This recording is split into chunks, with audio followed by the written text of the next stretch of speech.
coisas que o pastor Marcos falou e que é verdade é que eu, de fato, tenho uma paixão pelas Escrituras. Eu tenho uma paixão por Deus e a paixão por Deus me faz ter uma paixão pela palavra de Deus.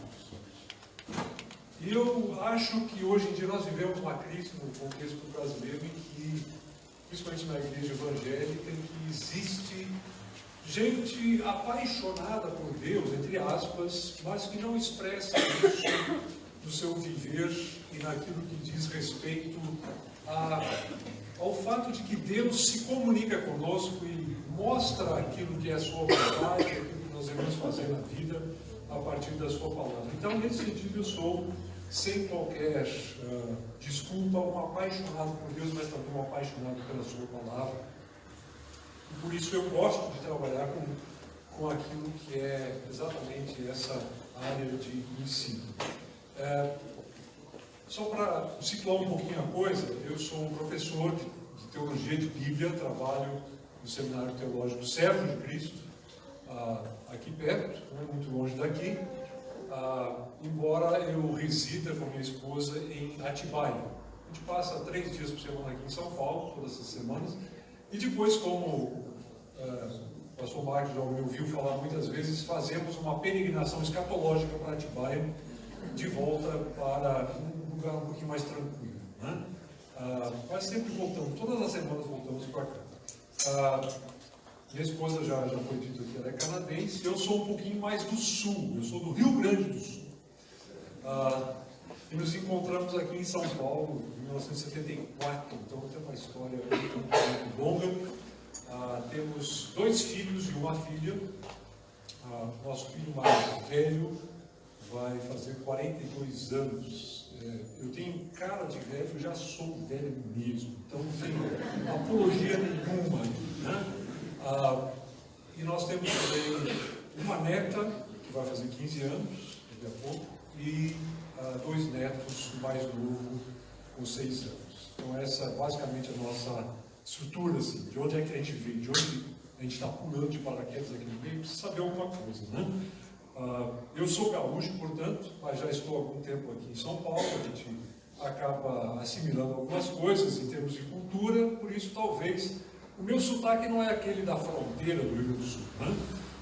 Mas também não é exatamente o paulista, né? Paulistano, qualquer coisa assim. Então a gente acaba tendo uma coisa mais cosmopolita.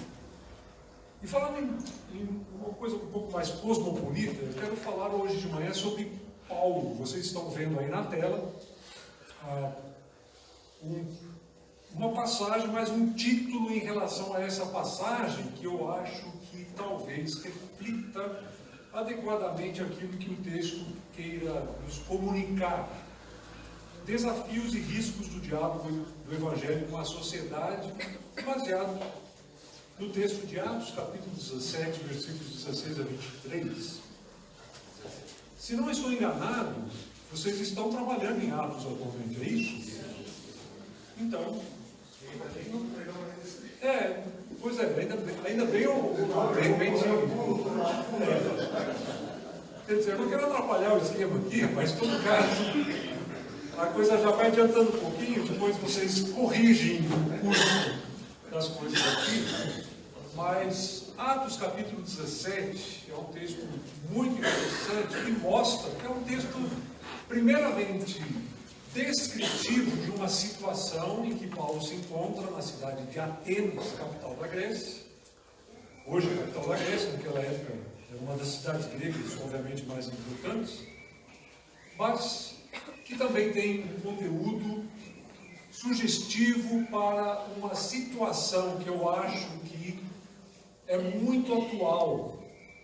Eu sou fascinado pelo livro de Atos.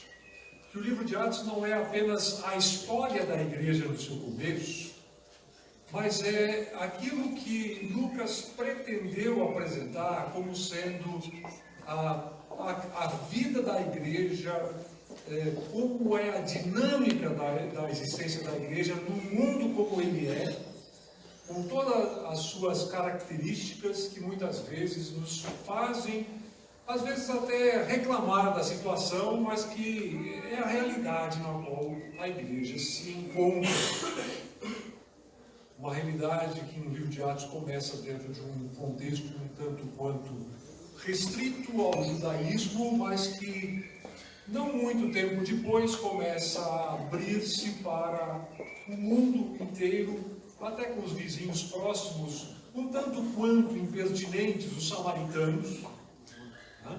Os judeus e samaritanos não se davam muito bem, até nós chegarmos ao capítulo 13, Antioquia, na Síria, da qual as missões paulinas acabam começando e tendo a partir dali um campo, um ponto de partida e um campo de retorno também para prestar contas. Interessante, nós estamos vivendo hoje uma guerra civil na Síria. A Síria é o ponto de partida para a expansão do Evangelho no primeiro século. A igreja de Antioquia, na Síria, era a capital das missões paulinas no primeiro século. Espantoso pensar nisso. Tem muitos irmãos nossos que estão sofrendo lá na Síria hoje. Muitos irmãos nossos estão sendo martirizados. Eu conheço pessoas lá na Síria, vindo para o Brasil, talvez você também conheça aqui, não sei. Então é interessante olhar para essa realidade. E ao mesmo tempo, Atos mostrando essa expansão do Evangelho saindo de um lugar pequeno, remoto, um lugar que hoje em dia a gente diria, naquela época a gente não dizia isso, mas um lugar em que Judas perdeu as botas, né? E de fato ele viveu lá, né? Mesmo perdeu as botas e perdeu a vida, né? E a salvação, obviamente. Mas saiu dali para alcançar o mundo em poucas décadas. Um mundo que foi globalizado de uma certa forma pelo Evangelho.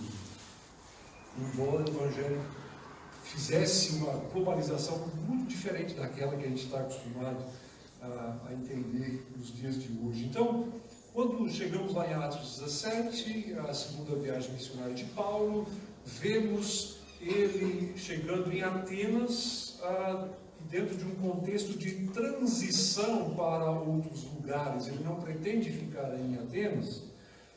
Ele acabou de sair da cidade de Bereia, no norte, na Macedônia.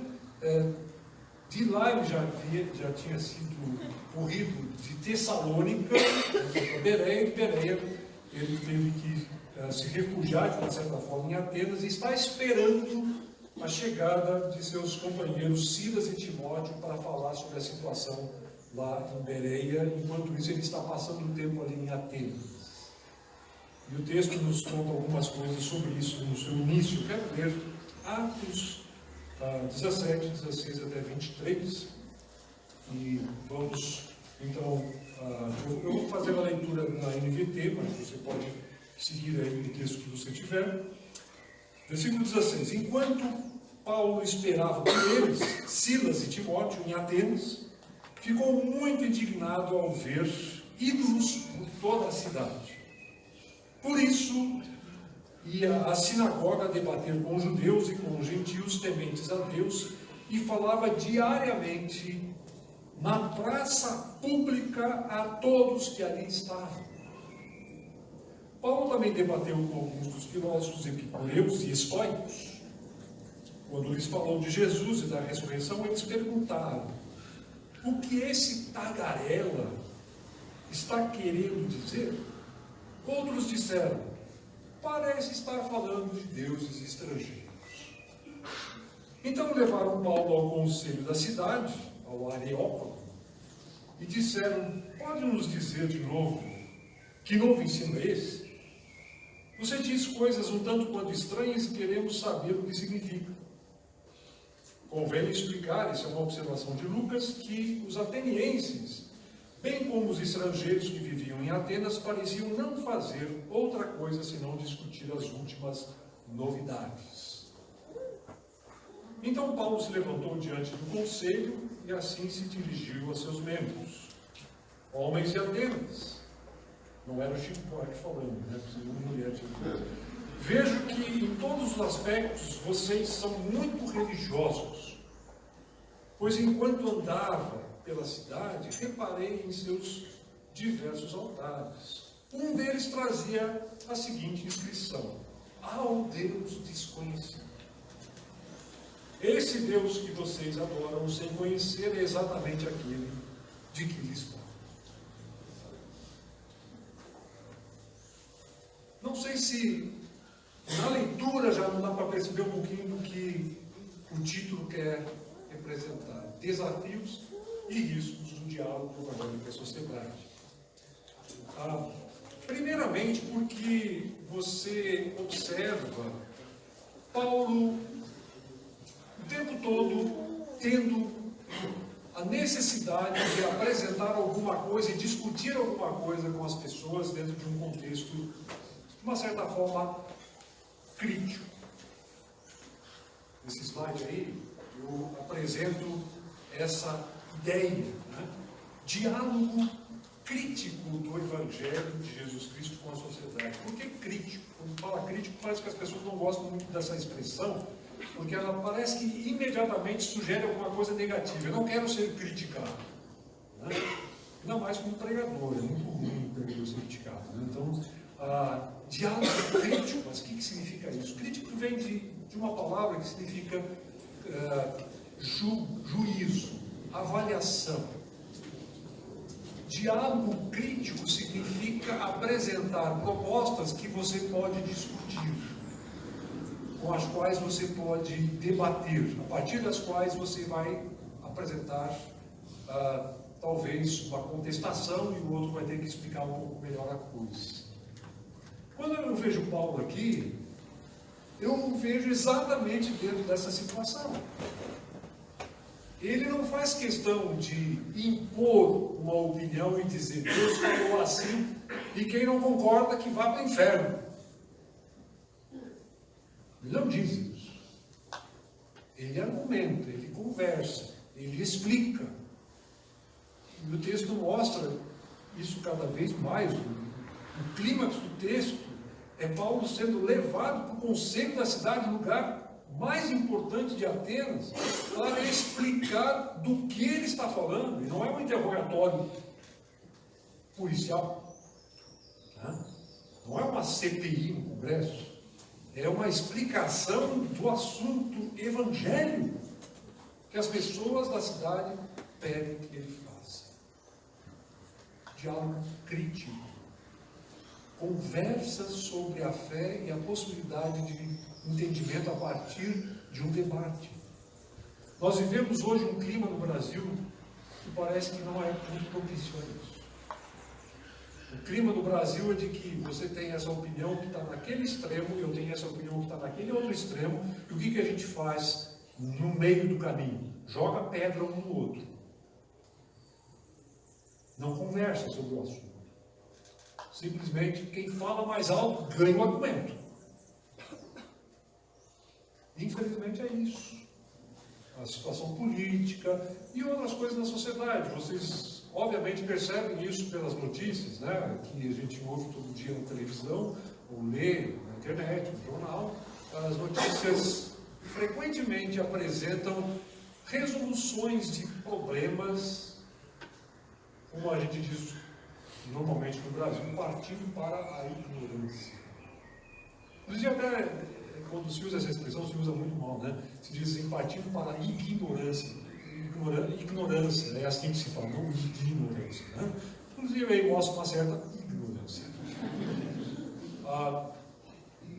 Então é interessante que nós temos um contexto em que parece que a coisa é totalmente belicosa, é briga, é choque, mas não conversa sobre o assunto. Eu acho que isso reflete aquilo que acontece também na família, na escola. Tem problema na escola? Então um adolescente vai lá e enfia a faca no professor. Resolveu o problema. Nós vivemos um período complicado. E talvez tem muito evangélico, muita gente do povo de Deus que às vezes até levado por essa situação pensa, a gente tem que impor o evangelho. E alguns até celebram, né? De fato, nós temos alguém aqui em cima agora que pode colocar o Evangelho por decreto. Não é assim que funciona. Não é assim que funciona. Nós lemos o tempo todo na Palavra de Deus, no Novo Testamento, que nós temos o desafio da fé, de dar passo de fé em direção a Cristo naquilo que o Evangelho apresenta. Então, quem sou eu para impor a coisa às pessoas? Interessante que o texto vai trabalhar a percepção de Paulo sobre a idolatria na cidade. A gente vai começar a falar sobre isso daqui a pouco, né? Mas ele começa num ambiente religioso, passa por um ambiente profano e vai para um ambiente acadêmico. E sempre, em todos esses ambientes, ele discute, conversa sobre a fé, sobre Cristo, sem imposição. Então, a minha proposta, a minha tese, é essa, de que nós hoje, também a partir do texto de Atos, somos desafiados, porque Atos representa a história da igreja lá atrás, mas representa aquilo que a igreja, na sua dinâmica, vive na realidade em qualquer tempo, em qualquer época, em qualquer cultura, como a nossa no Brasil.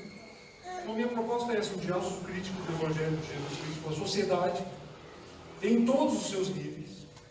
É necessário, possível e desejável.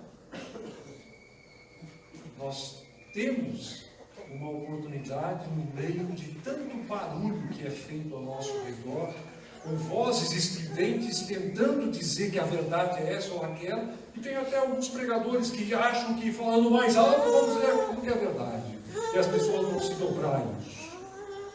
Não é assim que funciona. A persuasão vem pelo Espírito de Deus, pela verdade que trabalha mente e coração com os propósitos e planos de Deus, e não aquilo que nós pensamos sobre isso. Então é interessante que nós vemos primeiramente, pode passar por favor o próximo slide, vemos primeiramente no texto essa apresentação muito rápida, mas importante, do Evangelho em diálogo com o sagrado. Por que eu digo o diálogo com o sagrado? O Evangelho é coisa sagrada, é coisa de Deus, sem dúvida nenhuma. Mas o texto nos diz que Paulo, no versículo 17, vai à sinagoga dos judeus, um lugar de reunião, um lugar de leitura e de oração da palavra de Deus, né? Oração motivada pela palavra de Deus, pela lei de Deus, um lugar em que os judeus se reuniam em todos os lugares em que eles habitavam, inclusive em Atenas. Curioso, a estratégia de Paulo nas suas viagens missionárias é sempre essa: procurar primeiro a sinagoga, porque ele, sendo de origem judaica, entendendo a lei, conhecendo a situação da experiência que ele mesmo tem, a sua própria biografia, é capaz de persuadir, quem sabe, primeiramente os judeus a entender o que é o Evangelho. Porque o Evangelho vem com o clímax da história da redenção que Deus promete a Abraão. Que todas as nações iriam ser abençoadas, né, a partir de Abraão. Então ele vai para a sinagoga, mas antes disso o texto nos diz de uma situação muito interessante e que tem paralelo no Brasil. Vocês lembram qual foi o último feriado no Brasil? Foi sábado passado, 12 de outubro. No meio evangélico se diz assim: 12 de outubro, sim, é o feriado do Dia das Crianças, não é isso? Mas é uma maneira muito simples de você sair de uma enrascada, né? Que a gente sabe que não é bem isso, né? Então tem um feriado consagrado aí nacional e que não tem como escapar, né? Ainda bem que tem o Dia das Crianças que a gente pode dar uma volta na coisa aqui, mas curiosamente o texto nos diz assim que Paulo esperava lá pelos seus companheiros, pela equipe apostólica que tinha sido deixada lá em Bereia chegar, Silas e Timóteo, e ele começou a passear pela cidade de Atenas. E em cada esquina, em cada lugar, ele encontrava um altar dedicado a algum ídolo, a algum deus. E o texto nos diz que ele ficou indignado por causa da idolatria reinante. Né? Então, por todo lugar em Atenas havia uma oferta a todo tipo de necessidade religiosa. Né? O mercado religioso estava com ofertas para todos os tipos de cliente. E o cliente sempre tem razão. Né? Você que trabalha no comércio, de repente, né, sabe disso, o cliente sempre tem razão. Então, tem produto para todos os gostos aqui, no mercado religioso. Você quer um Deus assim? Tem aqui. Um Deus assado? Tem aqui. E assim por diante. De acordo com a percepção de cada um. Porque a gente entende, pela palavra de Deus, que depois que o ser humano foi criado à sua imagem e semelhança, e caiu, tentou proclamar a sua independência de Deus, não quis viver de acordo com o manual do fabricante, o ser humano começou a ele mesmo fabricar na sua imaginação deuses de acordo com a sua imagem e semelhança. Por isso a idolatria. Por isso os deuses que se parecem muito conosco, né? Os deuses todos se parecem conosco. Ou se não conosco, os nossos animais domésticos, né? Paulo diz lá em Romanos capítulo 1 que adoram, né, tudo que é tipo de criatura, inclusive quadrúpedes e répteis. Né? Quer dizer, você tem uma cobra em casa, de repente, né? Eu não tenho animal assim em casa. Indignação diante da idolatria. Paulo conhecia esse contexto porque ele era judeu, mas era judeu de um contexto mais gentílico. Ele nasceu em Tarso, foi criado naquilo que hoje é a Turquia, né? Uma parte leste da Turquia, e ele então conhecia muito bem desse contexto, embora também fosse criado dentro de uma religião judaica muito radical, como era o farisaísmo. Mas a sua estratégia sempre foi levar primeiro o evangelho para dentro do contexto judaico. Por isso, à luz dessa situação, ele vai para a sinagoga. Ali ele se sente à vontade, se sente bem.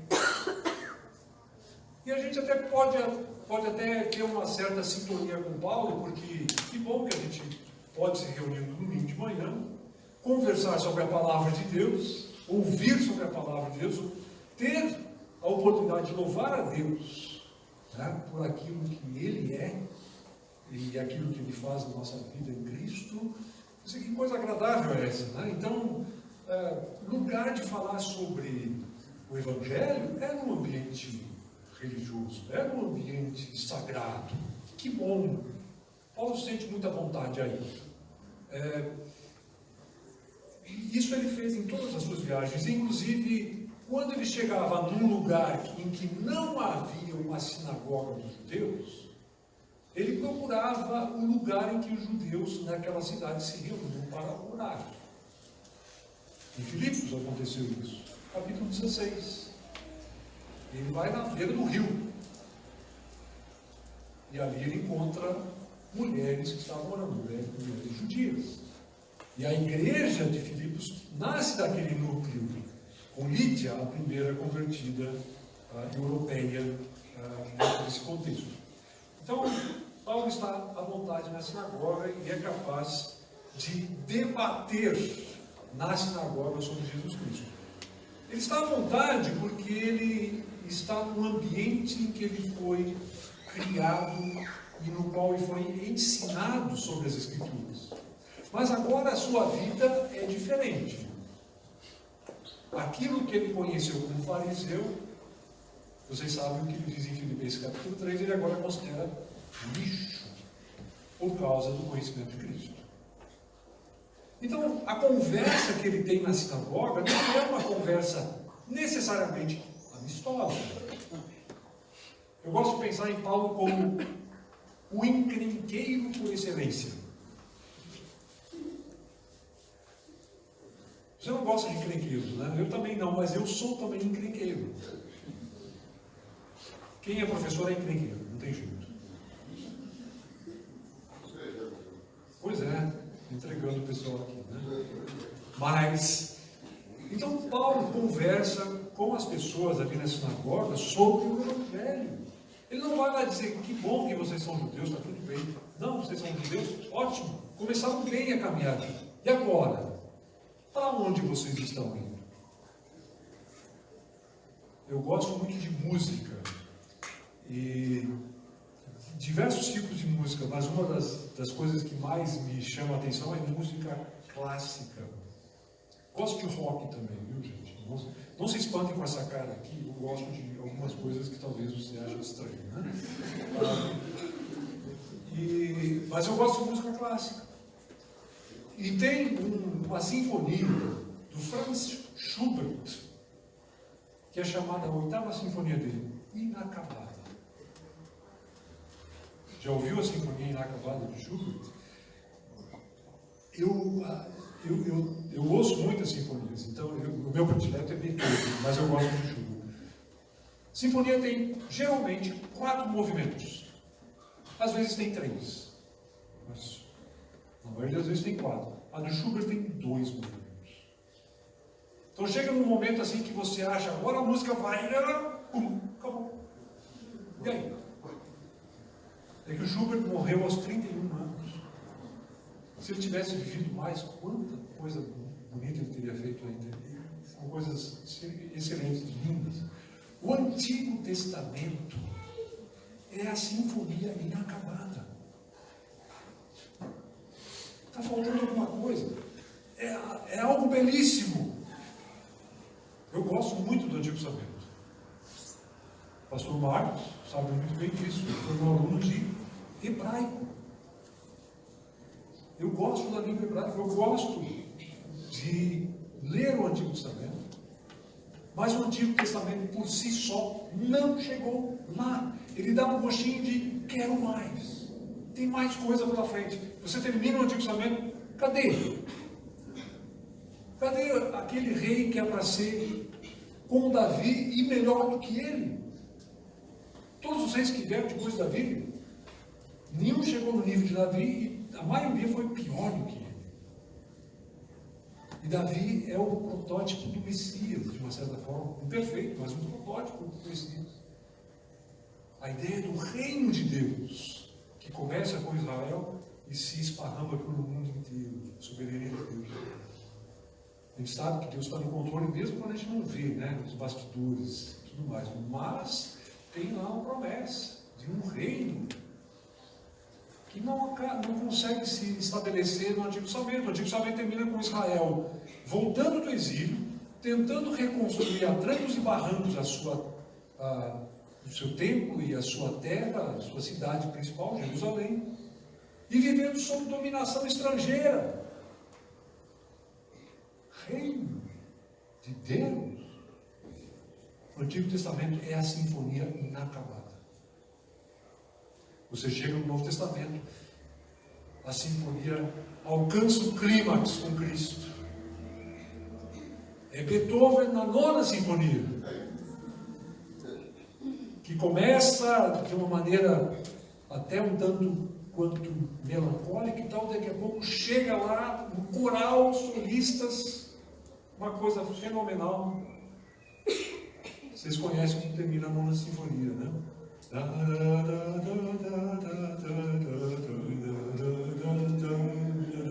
É assim, essa música é sensacional. O Novo Testamento é a sinfonia completa do Cristo Evangelho. Então, quando Paulo chega na sinagoga, é isso que ele apresenta. Não é simplesmente dizer, que bom que vocês são judeus. Ótimo, eu também sou, que bom. Por isso o texto diz que ele debate com os judeus na sinagoga. Ele conversa, ele debate, discute com eles na sinagoga sobre o Messias. E o Messias que já veio, Jesus Cristo. Só para vocês terem uma ideia, no começo do capítulo 17, quando fala que Paulo chega lá em Tessalônica, versículo 1, o versículo 2 nos dá um pouquinho mais de um colorido sobre o que ele fazia na sinagoga. Diz o texto assim, 17:2, como era seu costume, Paulo foi em sinagoga e durante 3 sábados seguidos discutiu as Escrituras com o povo. Versículo 3.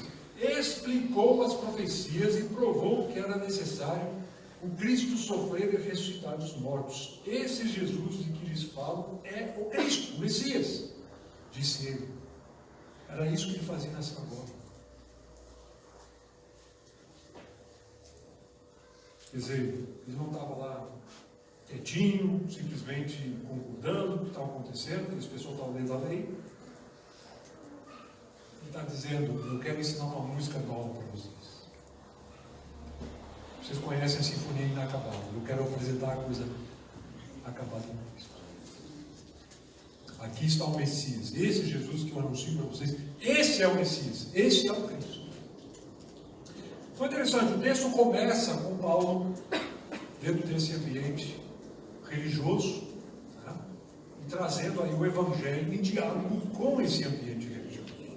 Porque até certo ponto poderia dizer, puxa, não é tão difícil, né? Não é tão fácil, mas é aquilo que a gente poderia pensar à primeira vista que concorda mais com aquilo que seria o ambiente para se discutir o Evangelho. Mas não para por aí, por favor, pode passar o próximo slide. O texto nos diz, no final do versículo 17, capítulo 17, que além de debater com judeus e com gentios tementes a Deus na sinagoga, ele falava diariamente. Nós não sabemos quanto tempo ele passou aí, mas obviamente deve ter sido mais do que uma semana. Diariamente na praça pública a todos que ali estavam. O Evangelho na praça pública. Não é só na praça da República.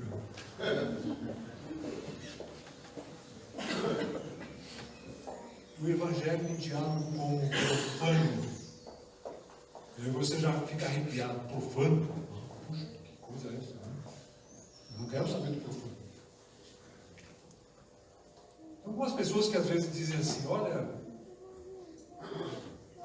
pastor, eu não tenho nenhum outro amigo a não ser crente. Já começa a ficar, poxa, que negócio é esse, né? Eu só tenho amigo crente, porque afinal de contas a gente tem que ser cristão, né? Como assim você só tem amigo crente? Então, para quem você é salvo nisso? Claro que você vai ter amigos mais chegados que são crentes, né? Mas como é que você vai conquistar as pessoas pelo Evangelho?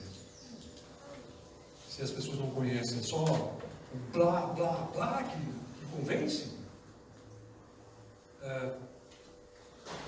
Então, parece que Paulo não tem nenhum problema em ir dentro de um ambiente que talvez seja o ambiente mais cheio de possibilidades das mais extremas possíveis, que é a praça pública. A Ágora, lá em Atenas, era o lugar das manifestações religiosas, filosóficas, culturais, populares.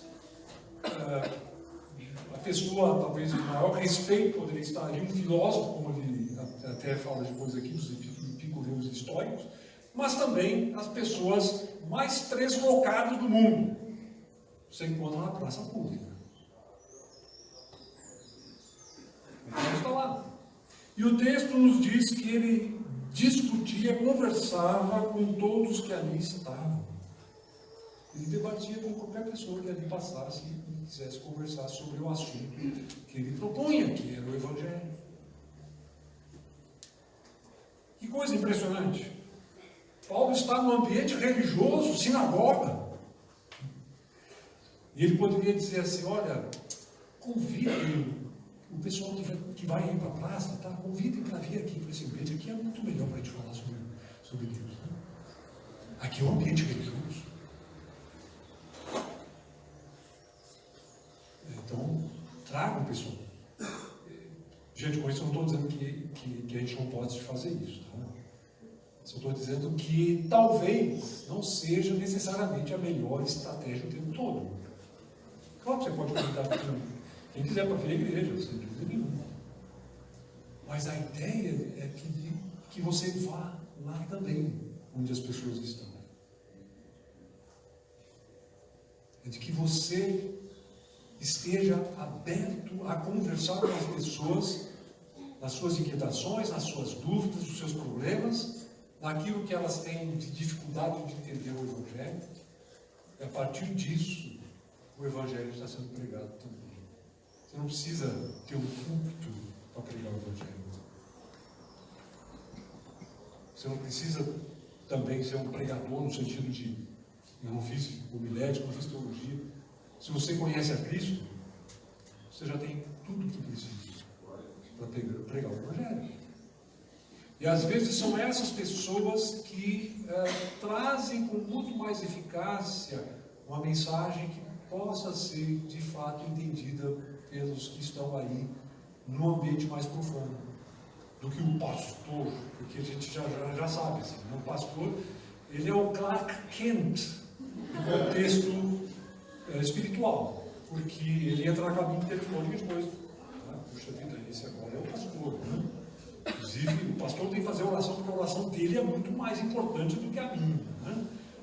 Naquela reunião, naquele contexto. Então, desculpe, não estou desmerecendo os pastores aqui, mas é só para dizer que existem outras possibilidades. E mesmo quem como é o caso de Paulo, de se colocar lá no contexto de comprar briga. Eu falei, Paulo é encrenqueiro. Você quer encrenca? Vai na sinagoga e conversa com Deus. Você quer encrenca? Vai para a praça pública. Paulo não se nega. Paulo não foge das possibilidades de interação do Evangelho. E é claro, o debate que ele traz aqui tem a ver com a apresentação do Evangelho de Jesus Cristo em contraste com aquilo que era conhecido. Com a indignação que ele viu, que ele sentiu quando viu em Atenas os altares aos deuses que havia ali em todas as esquinas da cidade. Só que aí tem o primeiro aspecto que eu queria ressaltar aqui sobre os riscos que você corre. Tem gente que não quer assumir nunca risco nenhum. Para quem não quer assumir risco nenhum, eu digo que talvez você tenha que reconsiderar se você deve continuar no cristianismo. Que cristianismo implica em risco. A fé é risco. E se você me disser, não, mas é calculado. Tem certeza? Fé, em última análise, é arriscar-se na opinião de Deus.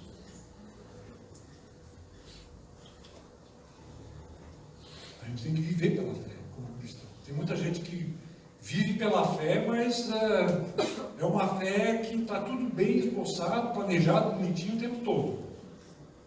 Deus, claro, quer que a gente faça planos e tudo mais, mas ele muitas vezes diz assim, olhando lá, os planos que eu submeti a ele, o controle dele, ele diz assim, não, faça um X em cima.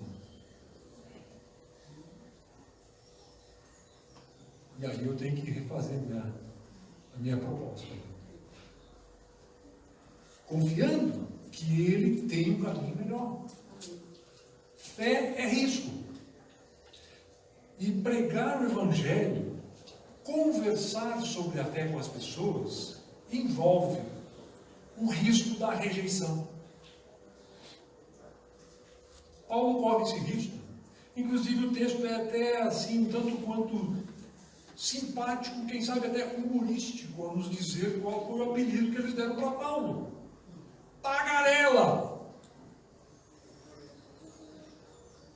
Literalmente, o texto quer dizer, no original, a ideia de um pássaro que vai ciscando em tudo que é lugar diferente, assim, faz uma...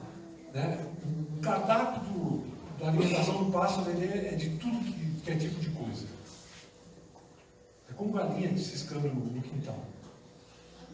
Estou falando de uma coisa muito alienígena para vocês aqui, porque aqui eu acho que não tem mais isso, né? Mas eu moro no campo e não tem galinha lá em casa, mas a gente sabe que isso acontece, né?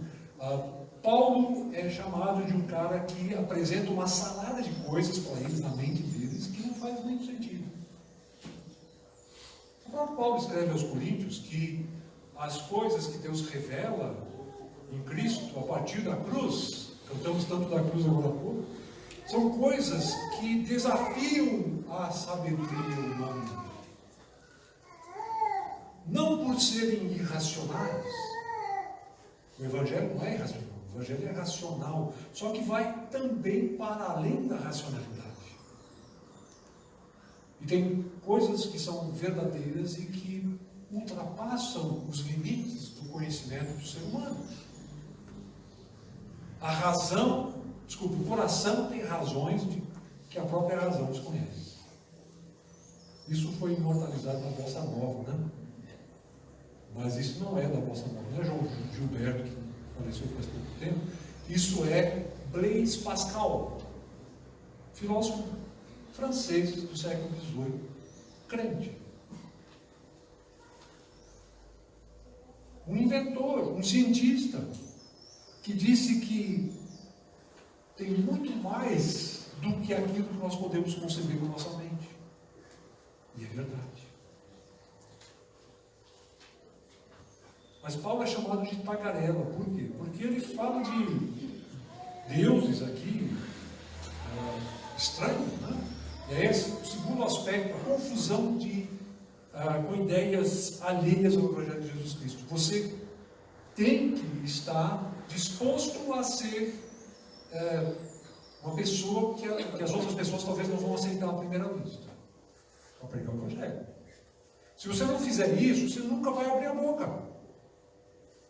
Porque você não quer ser contestado, ou você gosta de ser contestado.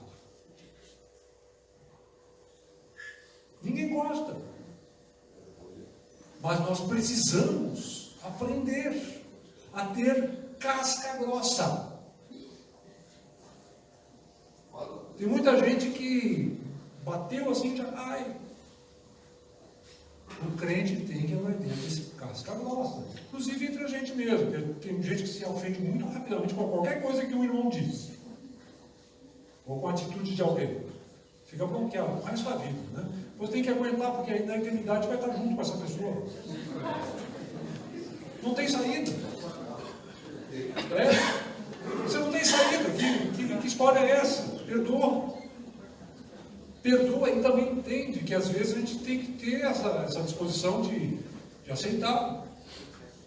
E de não ser tão sensível assim, demais. As pessoas hoje estão hipersensíveis. Paulo tem casca grossa, assim. Ele aguenta isso aqui. E aguenta, ele não para. Mas ele também apresenta alguma coisa que traz um desafio ao pensamento das pessoas. Que tipo de Deus é esse que você está apresentando? Essa é a pergunta que eles fazem. Parece estar falando de deuses estrangeiros, aí no versículo 18. Parece mesmo, né? De fato era. Só que ele estava falando de Jesus e da ressurreição. Versículo 18 no começo, quando ele falou de Jesus e da ressurreição. Deuses estrangeiros. Mas não é um Deus só que está apresentando? Jesus e a ressurreição. E agora eu vou explicar para vocês uma coisa que precisa um pouquinho de atenção. Porque não é a partir do português que você vai entender isso, é a partir do grego. Vocês vão aprender um pouco mais de grego hoje manhã aqui. Isso. Jesus, nome próprio, Jesus, em grego. Ressurreição. Sabe como é que é a palavra para ressurreição em grego? Anastasis. Você tem uma tia chamada Anastácia? Já viu sobre a tia Anastácia? Monteiro Lobato? O nome Anastácia, em português, é um nome feminino, que vem da palavra grega Anastasis, ressurreição. Assim como no português, Anástasis também é uma palavra feminina no grego. Então, quando Paulo está pregando sobre Jesus e a ressurreição, eles entendem, ele está falando de um Deus masculino e de uma deusa feminina. Um casal de Deus. Jesus é a ressurreição. Jesus kai anastasis. Entenderam? Essa é a confusão que tem na cabeça deles, que eles dizem, você está falando de deuses estrangeiros. Não é um só. Deus, Jesus e Anastasis. Quer dizer, olha só como a coisa vai, né? Você é chamado de tagarela e de estar pregando alguma coisa que nem foi o que você queria pregar. A gente às vezes tem a ideia de que se eu apresentar bem direitinho o Evangelho, de um jeito muito lógico, claro, na minha mente, né, na sua, as pessoas vão se render imediatamente, cair de joelhos diante de você e orar, pedindo que Cristo entre no seu coração. Não. Não é assim que acontece. E às vezes, isso faz bem, porque a pessoa se interessa pelo assunto. A pessoa tem que ter uma caminhada de quebrantamento primeiro, para poder entender o Evangelho. Você não entende a graça de Deus sem antes entender a desgraça em que você está. Então o processo que Deus usa, muitas vezes, é esse, didático. E nós fazemos parte desse processo quando nos envolvemos nesse assunto. Então, Paulo tinha consciência clara de que poderia ter um diálogo com o profano, o contexto mundano, praça em Atenas, que fosse resultar em alguma coisa proveitosa, mas ele não tinha ilusão nenhuma de que, simplesmente falando na praça, as pessoas iam se converter em massa. A ideia é de que alguma coisa de Deus vai trabalhar aí nas pessoas. E é isso que começa a acontecer aqui, porque eles ficam interessados. Essa mensagem que ele prega parece uma coisa tão diferente. E aí Lucas, inclusive, nos informa sobre esse aspecto de curiosidade que envolvia os atenienses, porque estavam interessados nas novidades o tempo todo. Né? Eu fico imaginando se os atenienses tivessem Facebook naquela época, né?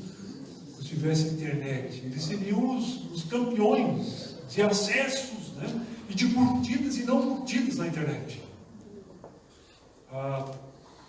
Então, Deus usa isso e nós não precisamos nos sentir mal quando as pessoas não nos entendem no momento inicial. Precisamos dar o tempo que Deus quer usar para trabalhar no coração, na mente das pessoas. E finalmente nós chegamos num terceiro momento aqui. O Evangelho em diálogo com o erudito, com a academia. Academia aqui, claro, não é aquela de, né? Academia, hoje em dia o pessoal fala de academia, né? Mas pensa em outra coisa. Academia aqui é erudição, os filósofos, o pessoal da elite pensante, né? Um contexto completamente distinto, muito sofisticado de uma certa forma. Se você pensar em Atenas no primeiro século, você está pensando numa cidade que tem uma tradição filosófica extremamente fértil, grande, importante. Sócrates, Platão, Aristóteles, os grandes filósofos que, de uma certa forma, moldaram o mundo ocidental. A filosofia grega está aí, alicerçada nesse pessoal que veio 4 séculos antes de Paulo, mas que continuava tendo influência muito importante no mundo da época. Os romanos, quando conquistaram o Império Grego, simplesmente assimilaram aquilo que estava lá e não mudaram muita coisa, não. Mudaram o jeito de fazer, de operar as coisas, a partir principalmente do aspecto militar, mas a questão da língua grega, que era o inglês da época, continuou. Todo o aspecto filosófico grego teve influência muito grande dos romanos. Então, Paulo agora está no centro pensante do mundo da época. Ele não está num lugarzinho assim qualquer, não. Ele é convidado, quase que forçado. O texto quase nos diz assim, ele pegaram e levaram lá para o lugar dos debates, né? O chamado Areópago. Não estranho, né? Areópago. Areópago significa simplesmente colina do deus Marte. Um lugar em Atenas dedicado ao deus Marte, né? Aí vem o planeta Marte. E era ali onde então os filósofos se reuniam, o conselho da cidade se reunia para tomar decisões, principalmente em aspectos civis, mas também em aspectos filosóficos e religiosos. O conselho máximo da cidade de Atenas está aí, e naquela época havia dois grupos de filósofos mais proeminentes. É curioso que um desses grupos, chamado Epicureus, seguidores de um filósofo chamado Épicuro, ele tem muitos seguidores hoje, mesmo que as pessoas nunca ouviram falar sobre esse filósofo nem a sua filosofia. Por quê? Porque o epicureanismo simplesmente é a ideia de que eu vou procurar realização na minha vida a partir simples e unicamente dos prazeres. Viver hoje é viver para os prazeres, não é isso? Então as pessoas hoje estão seguindo essa filosofia talvez muito mais do que na época de Paulo. Se você conversar com qualquer jovem na rua hoje, qual é o objetivo de vida do jovem? Exato. É experimentar os prazeres antes que a vida acabe. A vida é curta, então vamos lá, né? Hedonismo. Junto com isso vem todos os outros ismos, né? Narcisismo, por exemplo, né? Que é a ideia do culto de si mesmo. Teve um filósofo evangélico do século passado, um americano chamado Francis Schaeffer, que disse que em uma geração, na época dele, lá nos anos 70, do século passado, em uma geração dali em diante, os únicos valores que sobrariam na sociedade seriam a ideia de satisfação pessoal e dinheiro. O que é que nós temos hoje? Consumismo e vida a partir dos prazeres. O hedonismo. Cartão de crédito, isso. E a ideia, inclusive até isso influencia o meio evangélico, influencia o cristianismo. Tem ofertas do evangelho que vão por essas avenidas também, né? Então, o evangelho do consumo, o evangelho do consumismo, o evangelho da prosperidade, né? O pessoal chega no final do ano, eles têm um hino que eles gostam de cantar muito nessas igrejas, nesses grupos, que é muito dinheiro no bolso, saúde para dar e perder. É claro, eu estou sendo irônico aqui, mas deveria fazer parte do repertório, né? Da lista dos hits ali, evangélicos cantados, porque é isso. Essa é a filosofia do Epicuro. Tá? E Paulo conhecia isso. Mas ele conhecia muito mais ainda os estoicos. O estoicismo, fala de filósofos estoicos com os quais Paulo falou primeiro na praça e agora lá no Areópago.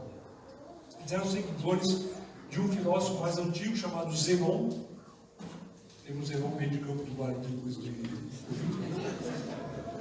inclusive esse pessoal aí é muito filosófico, né? Tinha um meio de campo, Zenon e Sócrates, só faltou Platão. Mas, na época de Paulo, o estoicismo estava em moda, estava na moda. Inclusive a cidade dele, chamada Tarso, era um dos grandes centros de produção intelectual dos estoicos. Então Paulo conhecia de perto isso, porque ele morou lá, ele cresceu lá. Que pessoa que é essa, né, Paulo de Tarso? Que Deus levanta para levar o Evangelho às nações. Judeu, conhecedor das Escrituras do Antigo Testamento, da Sinfonia Inacabada. Agora, na sua experiência, ele sabe como é que acaba essa história, né? Com a filosofia acabada, pronta em Cristo, ao mesmo tempo alguém que conhece esse mundo aqui, que fala grego, que escreve grego e que conhece a filosofia grega. Os estoicos tinham uma ideia de que Deus é tudo que existe, que Deus está em tudo. A gente sabe que Deus está em tudo, mas não no sentido que eles diziam, que tudo é parte de Deus. A gente entende que Deus expressa a si mesmo como um grande artista, deixa traços de si mesmo naquilo que ele produz, na sua criação, na sua obra de arte. Isso Deus faz. Mas Deus está para além da criação.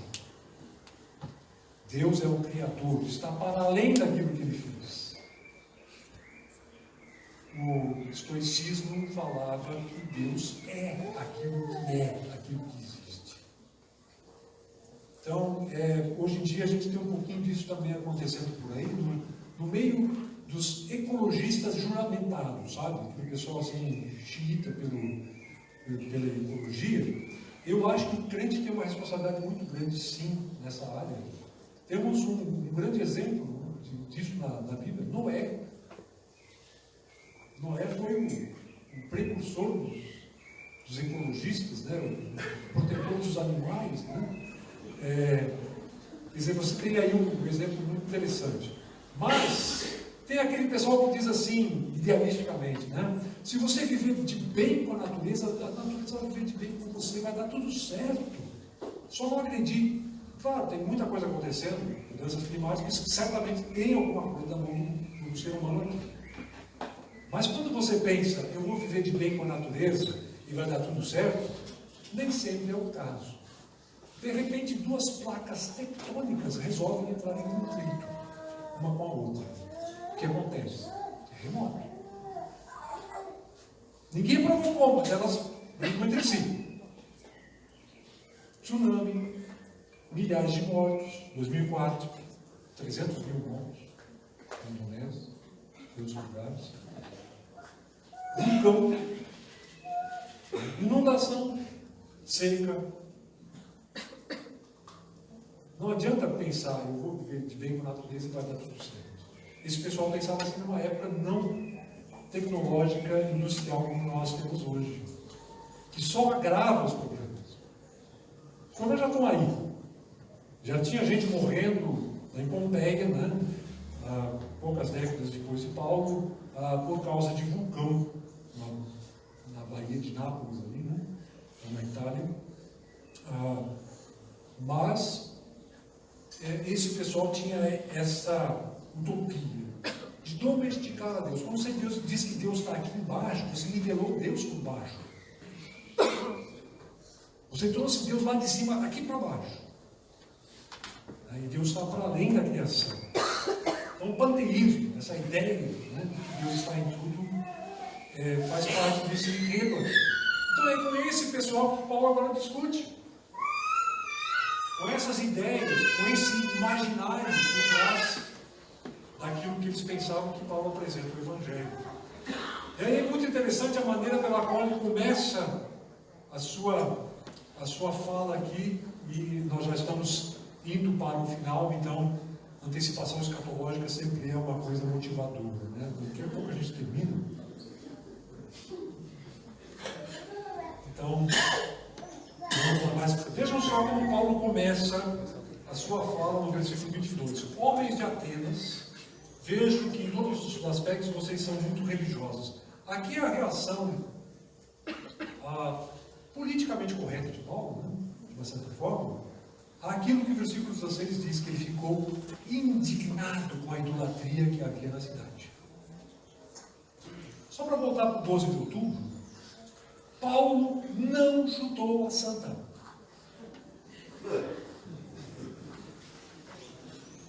Ele não chutou a santa. Ele agiu com respeito. Você não concorda? Mas você não chuta. Você não concorda? Conversa.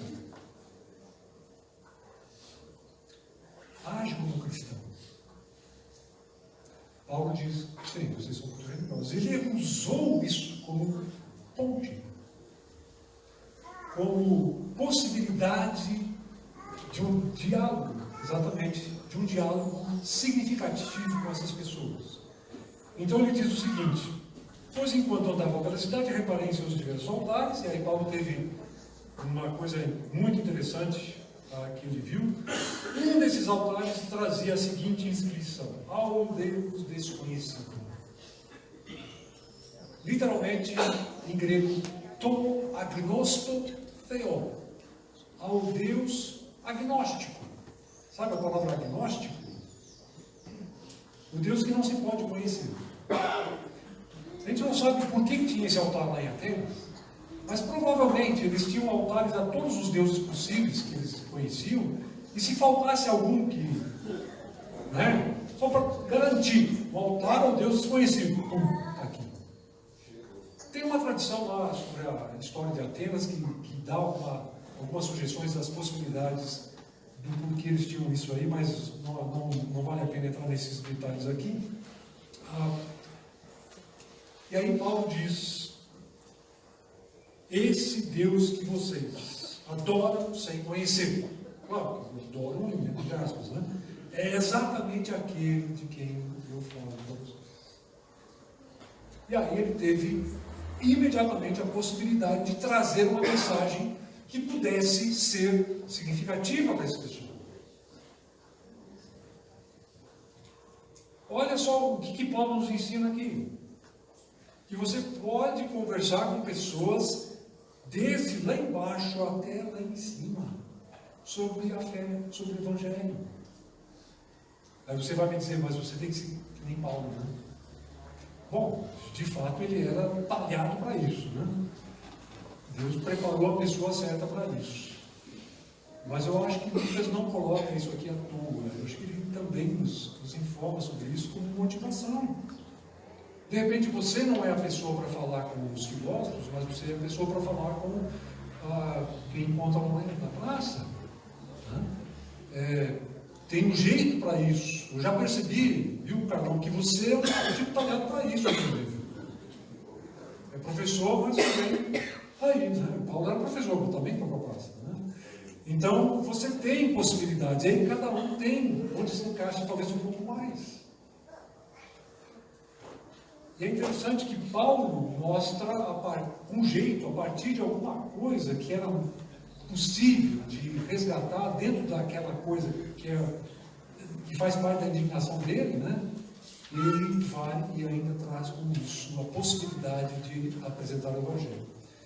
Nós não teremos o tempo aqui de seguir adiante. O pastor André já me falou antes que o microfone está comigo até a hora que eu quiser. Mas ele disse também, me avisou que ele fica ligado. As pessoas vão embora, vão almoçar, mas você pode ficar. Não desliga o microfone. Vai ter um repetequinho aí, né? Tem assim pode, assim pode. Isso. Mas aquilo que segue no texto, vocês podem dar uma olhada no texto, versículo 24 até o 31, é a exposição que Paulo faz do Evangelho para esse ambiente. Em Atos, Lucas nos dá 2 exemplos de como Paulo prega em ambientes diferentes. Em Atos 13, lá no meio de Atos 13, você tem a pregação de Paulo numa sinagoga, meio que por extenso. Claro que registrando os melhores momentos, né? Não tudo, mas está lá. Aqui nós temos Paulo pregando para um grupo de pessoas que não são judeus. E a abordagem dele é muito interessante, porque o tempo todo ele parte daquilo que era conhecido por eles para mostrar o Deus desconhecido. E que é conhecido finalmente na pessoa do ressurreto Jesus Cristo. É assim que ele termina o seu texto. Eu fico até imaginando, porque eu nunca fui a Atenas, mas eu já vi fotos da Acrópole em Atenas, aquele lugar mais alto, lá onde tem as ruínas do templo da deusa da cidade, Atena, deusa da caça e deusa da guerra. Um pouquinho abaixo tem um monte de Marte, o Areópago. Eu posso imaginar Paulo falando ali, apontando ali para a Acrópole, com os templos todos erguidos, não em ruínas na época, né? E dizendo: Deus pode ser contido em templos feitos por mãos humanas. Ali do lado, eles estão olhando para lá e vendo o que Paulo está dizendo. Deus fez de um só toda a raça humana, inclusive vocês atenienses, que se consideram melhores até do que os outros gregos. E era isso que eles pensavam. Nós somos os gregos dos gregos, os outros, Cartago, né? Cartago não, Esparta, Corinto, ainda mais Corinto, né? Os coríntios aí, né? Então, Princesa Santa Maria, né? Esse pessoal aí não vale nada, nós é que somos a nata dos gregos. E Paulo diz, Deus fez todos de um só. Por isso, a partir de um só que vem a redenção. Ele vai julgar o mundo por meio de um só, que ele ressuscitou dos mortos. Aí, o pessoal, quando ele fala de ressurreição, desligou. Não queremos ouvir mais sobre esse assunto. Né? Mas o texto vai terminar dizendo, nos versículos seguintes, 32 a 34, que mesmo nesse recinto, nesse ambiente acadêmico, tem algumas pessoas ilustres que acabam conhecendo a Cristo. Ele fala de duas pessoas aqui por nome, Dionísio e uma mulher chamada Dâmaris, que se entregaram a Cristo, e alguns outros. Quer dizer, o Evangelho foi eficaz, inclusive com esse pessoal, que, de uma maneira mais abrangente, disse, não queremos mais ouvir sobre isso. Porque mencionou uma coisa que trouxe ofensa aos ouvidos deles, que foi a ressurreição dos mortos. Falar de ressurreição hoje em dia tem a mesma reação muitas vezes, né? Eu não sei, de repente, alguém que é espírita diz, não, é verdade, a ressurreição, mas aí você tem que explicar que a ressurreição não é a mesma coisa que reencarnação ou reencarnação, né? Não é a mesma coisa. Bom, eu queria, só para terminar aqui, trazer algumas implicações. Eu sou implicante, então vou trazer algumas implicações. Isso aqui são apenas algumas sugestões sobre coisas que nós podemos pensar e imaginar que talvez pudessem ser importantes de se praticar a partir desse texto. Né? Primeiro, claro, a capacidade cristã de indignação. Às vezes existe indignação, mas a indignação do tipo chuto a santa. Não é disso que eu estou falando. A ideia é de você se indignar pela coisa certa, mas ter a atitude cristã de expressar isso para as pessoas com compreensão. Nós gostaríamos que todo mundo fosse cristão. Nós sabemos que não é essa a realidade. Nós gostaríamos que todo mundo pudesse, né, entender o cristianismo, o Evangelho, mas não vai ser a realidade o tempo todo. E nós temos que reconhecer que vivemos num contexto de multiplicidade.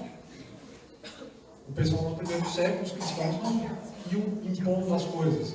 Iam, como Paulo faz aqui, conversando, debatendo sobre o assunto. Segundo, desenvolver um entendimento crítico do mundo. E aqui talvez um alerta especial para aqueles que acham que o cristianismo é uma espécie de reserva de mercado de Deus. Clubinho de Deus. Israel pensava isso no Antigo Testamento. Deus quer alcançar o mundo com Cristo, por meio de Cristo. A humanidade, o mundo inteiro. Novos céus e nova terra é a promessa do Apocalipse. Né? Então, desenvolver um entendimento crítico do mundo significa que o crente não pode viver uma realidade virtual, alienada. Tem que saber o que está acontecendo. Pelo que o pastor Marcos me tem falado, talvez não seja exatamente esse o problema aqui. Mas a nossa tendência normalmente é essa, de nos alienarmos, de sairmos. O mundo está tão perdido, está tão ruim que é melhor se afastar dele mesmo. E viver o nosso mundinho separado. Mas não é assim que a fé acontece. Ela acontece lá na sala de aula, ela acontece lá no escritório, no trabalho, família, onde você está. Aí é a realidade em que o Evangelho tem sua expressão. Não é só aqui na igreja.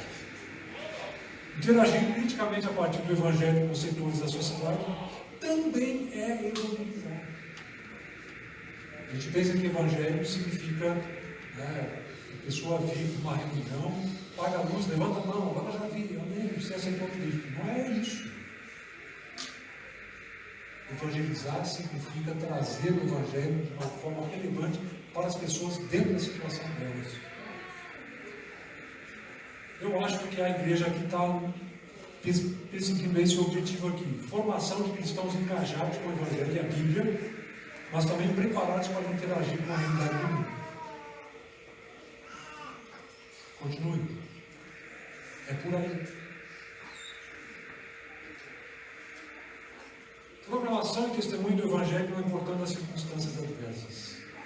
Vencer o temor, o medo de ser criticado. Ou de ser ridicularizado. Paulo foi ridicularizado. Sabe qual é a resposta de Paulo? Não estou nem aí. Sigo adiante. E olha que coisa interessante, eu quero terminar aqui só mencionando o finalzinho de Atos. Desculpe, pastor André, mas eu já me adiantei muito aqui em Atos, mas depois vocês fazem os retoques aqui. Né? Chega lá no capítulo 28, Paulo finalmente vai para Roma. Cristo vai ao longo do caminho dele, nas diversas viagens que ele faz, dizendo: você vai para Roma.